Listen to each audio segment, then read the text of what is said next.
Pada Minggu, 20 Juli tahun 2025, Presiden Republik Indonesia Prabowo Subianto melakukan kunjungan kehormatan ke kediaman Presiden ke-7 Joko Widodo di Sumber, Kota Surakarta, Provinsi Jawa Tengah. Kunjungan ini menandai momen penting dalam dinamika politik nasional, menunjukkan kesinambungan dan soliditas kepemimpinan. Dilansir dari keterangan Biro Pers, Media, dan Informasi Sekretariat Presiden, Prabowo tiba di Pangkalan Neo di Sumarmo, Kabupaten Boyolali, sekitar pukul 17.30 WIB. Tanpa menunda waktu, rombongan Presiden langsung bertolak menuju kediaman pribadi Jokowi di Surakarta. Setibanya di lokasi, Prabowo disambut hangat oleh Jokowi dan Ibu Iriana Jokowi yang telah menanti di depan pintu gerbang. Momen salam-salaman dan perbincangan singkat yang penuh keakraban jelas terlihat, seolah menegaskan ikatan yang kuat di antara kedua pemimpin tersebut sebelum melanjutkan pertemuan di dalam rumah. Suasana pertemuan semakin cair dan hangat dengan kehadiran Wakil Presiden Gibran Rakabuming Raka yang turut mendampingi.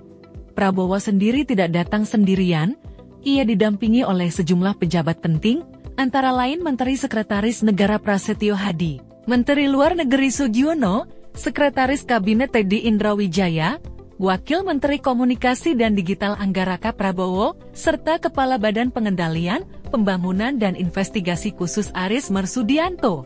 Kehadiran para pejabat tinggi ini menunjukkan bobot dan pentingnya pertemuan tersebut. Usai pertemuan yang berlangsung sekitar 1 jam, Prabowo memberikan keterangan pers kepada awak media. Kepala negara menyampaikan bahwa diskusi dengan Jokowi berlangsung dalam suasana santai dan membahas berbagai hal secara umum, khususnya mengenai hasil kunjungan luar negerinya beberapa waktu lalu. Ini menunjukkan bahwa pertemuan tersebut tidak hanya bersifat seremonial, melainkan juga forum untuk berbagi informasi strategis dan pandangan.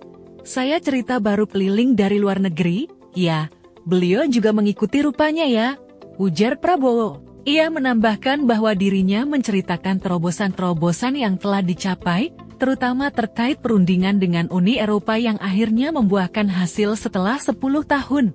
Saya juga mampir di Belarus, mereka punya potas, mereka butuh karet kita, mereka butuh banyak komoditas kita, ungkap Prabowo, menyoroti potensi pertukaran, komoditas yang saling menguntungkan, fokus pada komoditas nasional juga ditekankan, terutama coklat. Dan ternyata harga coklat dunia lagi sangat tinggi dan banyak berharap coklat dari kita juga harus segera pembibitan baru, permajaan baru, imbuhnya.